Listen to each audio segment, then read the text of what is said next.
Virgo rising, welcome to your January 2025 astrology forecast.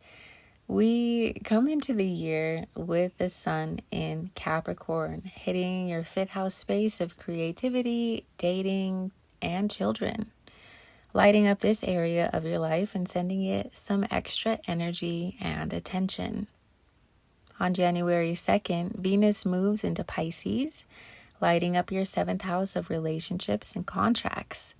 Whether it's romantic, platonic, business related, or a mix of all three, your close personal relationships are being visited by Venus, the planet of love, money, and value. This could bode well for partnership and income. Be open to connecting with people and opportunities that align with you and your values. On January 6th, Mars, retrograde in Cancer, lights up your 11th house of dreams, friendship, networks, and technology. And this may cause some inflammation or stagnation within these themes. If your social life, motivation, or social media enterprises are slow, remember it's only temporary as Mars goes direct in the end of February. On January 8th, Mercury moves into Capricorn, adding forward movement, mental focus, and lots of communication to your fifth house, where the sun is also stationed. Your children are a priority and you're feeling extra creative, so ensure that you have an outlet for that energy, as your creativity could also make you a lot of money, being that it is in a Capricorn house. You may also find yourself entertaining potential suitors and getting to know people who may be worth building something with in the future. On January 11th, the North Node moves into the sign of Pisces, lighting up your seventh house again. This space of relationships is just getting a whole lot of attention. The North Node is a destiny point. And for the next year and a half, you are being led to the people who you are meant to connect with and be in some sort of relationship with.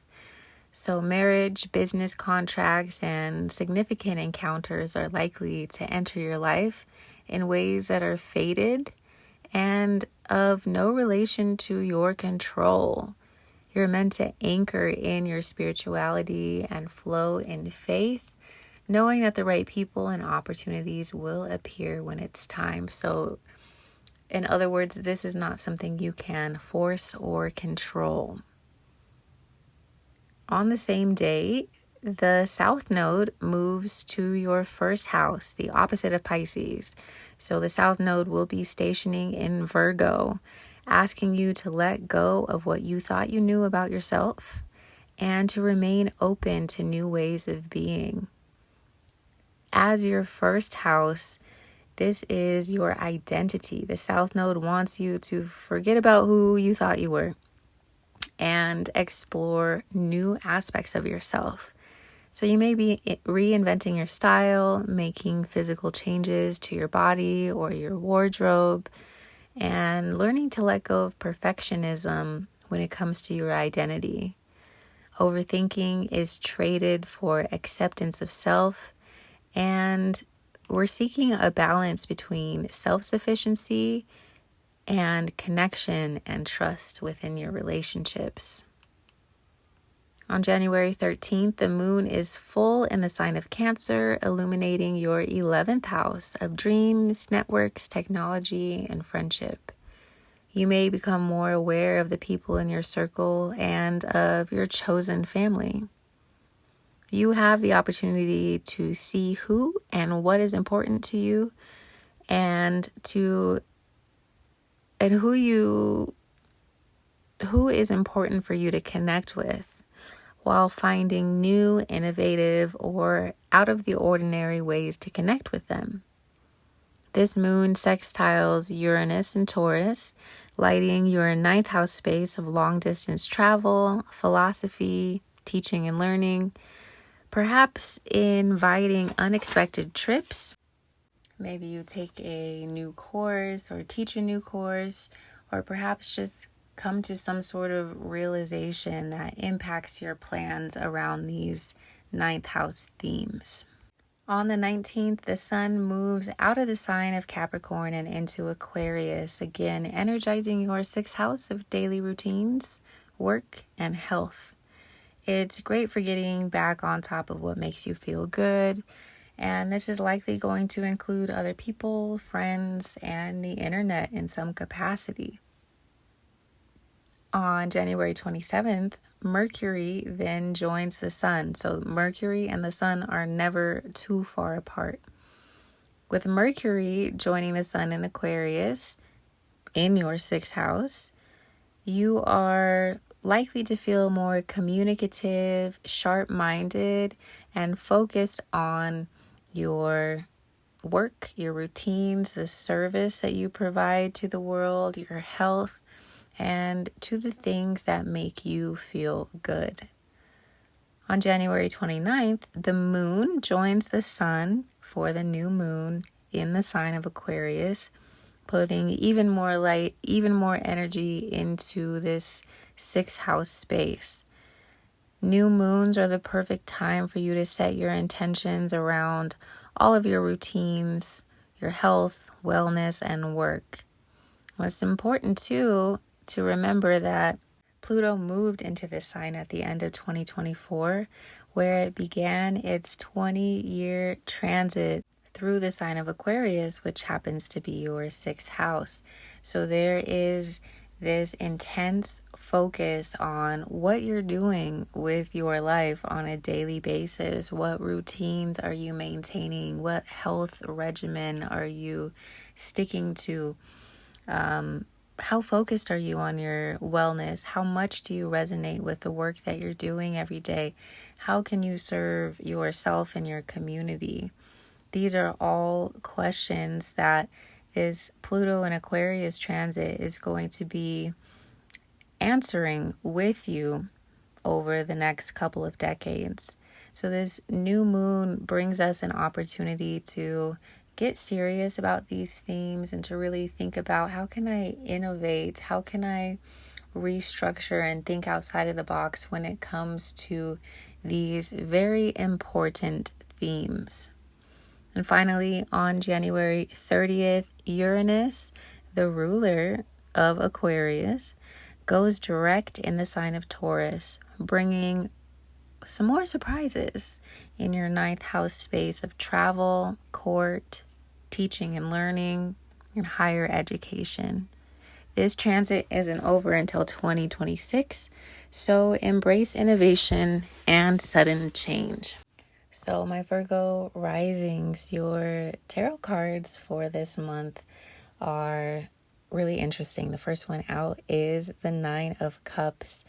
This is a card of wishes being granted, experiencing emotional fulfillment and contentment, and getting what you want in some important realm of your life, something that's near and dear to your heart.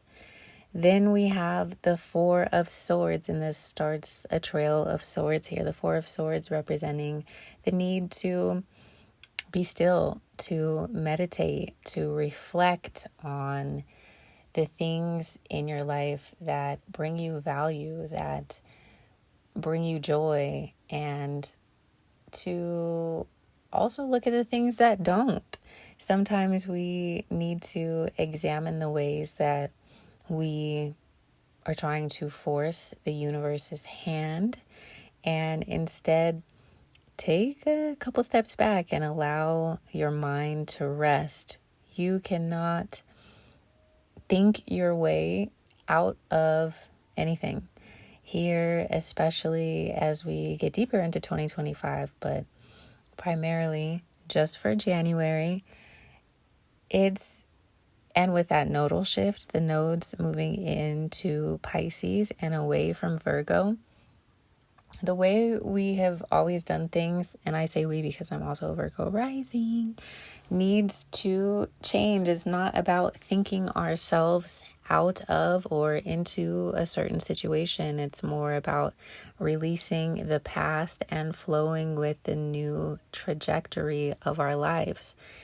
The Four of Swords is followed by the Seven of Swords, where we're kind of looking back into the past and, wondering if we are making the right choice, making the right decision, wondering if the future is just going to repeat the past. And it doesn't have to be that way. The bottom of the deck is the Nine of Swords and the Eight of Pentacles. So again, if you are committed to thinking and using your mind, or rather letting your mind use you, this month is going to be a lot rougher than it needs to be. I think for a lot of Virgo risings are realizing, like, I put myself into a lot of anxiety for no reason. I allow myself to spiral and worry about things when I could spend my time doing something else that is productive. And for some of us, we don't even know how to turn off that worry. We don't even know how to master our minds. And that, my friends, is what this North Node in Pisces is going to teach us.